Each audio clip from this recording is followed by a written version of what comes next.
Hey guys, it's Courtney and I'm back here with another design team project for Trinity Stamps. Today we're going to be using the Hello Sweet Friend stamp set and we're just going to be using that main image.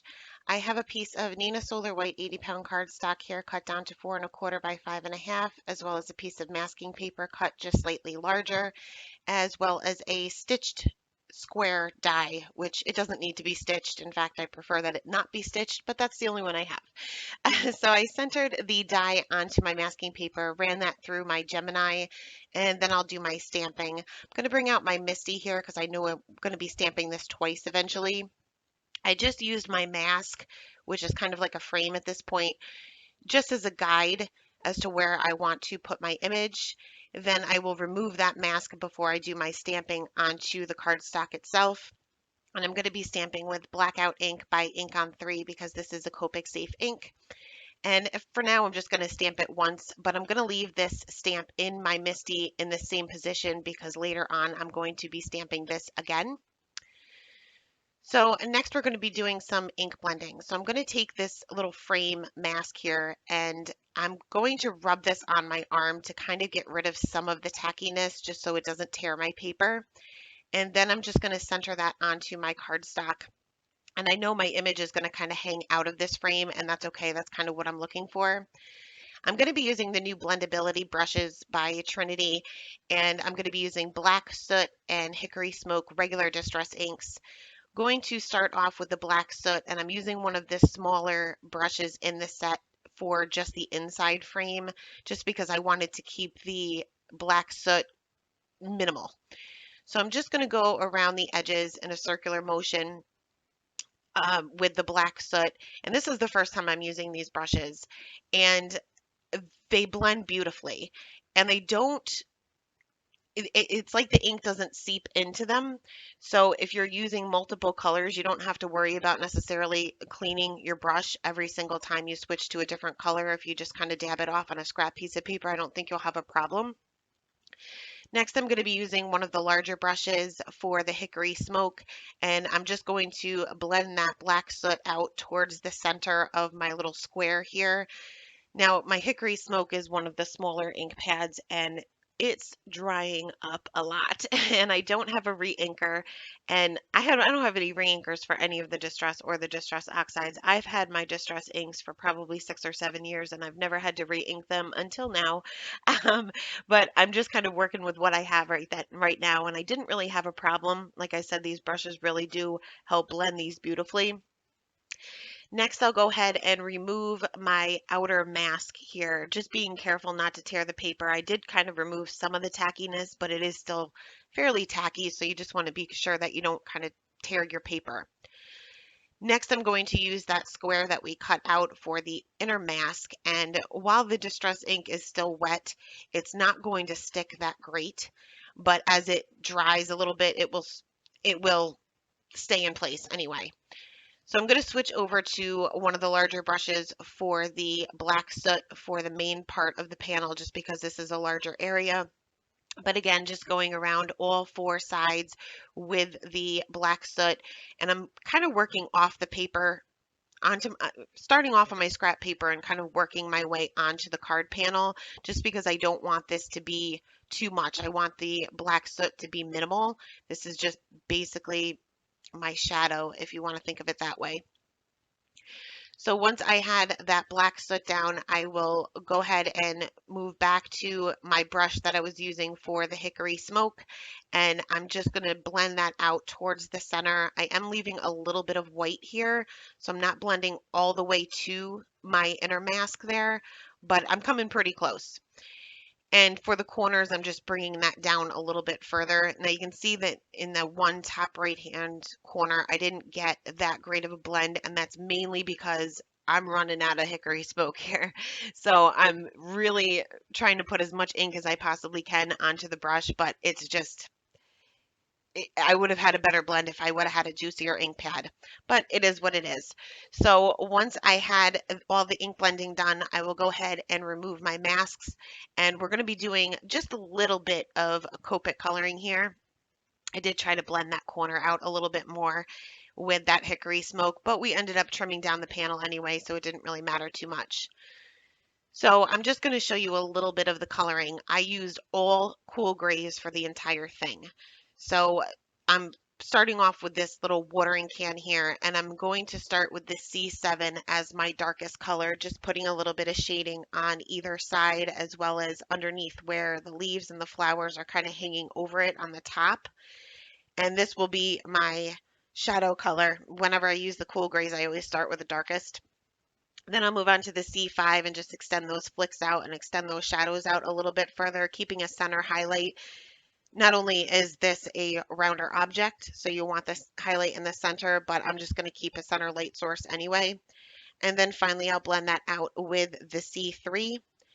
And next we'll move on to some of the flowers, and I'm going to use the same three colors for them as well. And I did kind of switch this up throughout the entire image. Some of the images, mainly the flowers, my darkest color was the C7, and I used the C7, C5, and C3.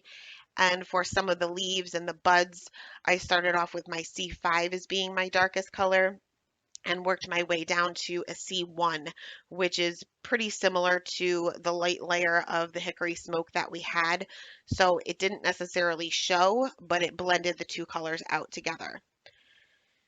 So for that first flower there, we just added a little bit of shading in the on the base of the petals as well as where each of the petals are kind of folded over on themselves. And I'll show you just one more flower here just because this one's a little bit different. And I'm basically just creating a line where one petal is laying over another or under another, I should say, with the darkest color, and then just make that line a little bit thicker with the C5, and then finally going in with the C3 and covering up the remaining part. I'm going right over the little stamen in the center at this point because we're going to go in with a white gel pen later and go over those. So we'll bring those back out, but right now I'm not worried about coloring around them.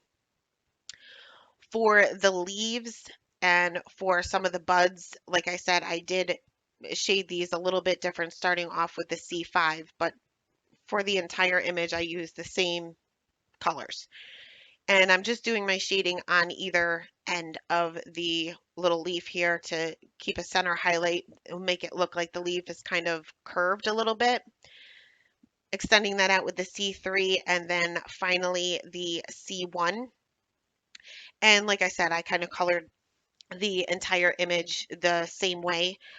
For some of these larger leaves, for the ones that are kind of laying underneath something else, I did use the C7 just to create that shadow, mainly because it would just blend in too much with the other images or the other leaves that are hanging above it.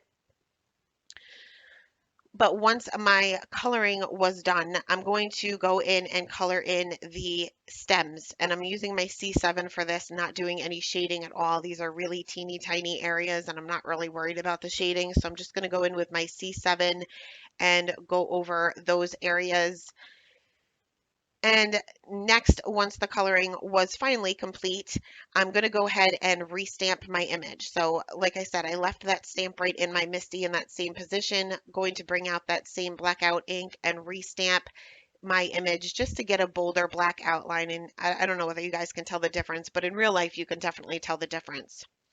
Next, I took a Copic Safe pen and just a straight edge here and framed in that inner rectangle or square rather, just to kind of make that pop a little bit. You could have traced the mask itself, but I didn't know whether I was going to do this or not. So it's just as easy to go over it with the straight edge. Next, I'm just going to trim my panel down on all four sides just a little bit. I'm not doing any measuring here. I'm just kind of taking a little bit off of each edge. And I'm going to be using a black A2 size card base, and I'll adhere this flat with my Tombow Mono multi glue directly to that card base, just leaving a small border of that black showing on all four sides. And next we're going to add that stamen back in with the white gel pen. So I'm going to fill in the centers of the flowers as well as those stamen that we colored over. And I'm going to create more on some of the flowers that didn't necessarily have them just to kind of make those pop out a little bit. Like I said, we used all the same colors, so sometimes they kind of blend together, or it's kind of hard to differentiate between one image and the next. So just adding a little bit of white gel pen details kind of help that out. So next we'll move on to the sentiment. Going to use that same black cardstock, treat that with my anti-static tool, and I'm going to be stamping some of the, or just the one part of the sentiment with Versamark ink and sprinkle on some white embossing powder and heat set that. And I'm going to cut this into a strip, and the remaining part of the sentiment, this stamp set has different phrases and different words that you can kind of piece together. So I'm going to stamp that directly on the card panel and then have this part popped up. So like I said, I'll cut that into a strip. Now I should have put the other part of the sentiment onto the card panel before I adhered it to the card base. So if you're going to do any heat embossing, do that before you put this onto your card base. The heat from your heat gun will kind of melt your adhesive. So sometimes you may have a problem with it coming up from the card base. So I'm going to treat that with my anti-static tools, stamp that with Versa Fine Onyx Black ink, and then bring out clear embossing powder. So this will be heat embossed with black basically, but you can use black embossing powder too. I made sure my heat gun was really heated up before I brought that to my card base because I didn't want this to come up. Popped the other part of the sentiment above that with some Scotch foam tape, and that is the card for today, guys. Thanks a lot for stopping by and have a great day. Bye.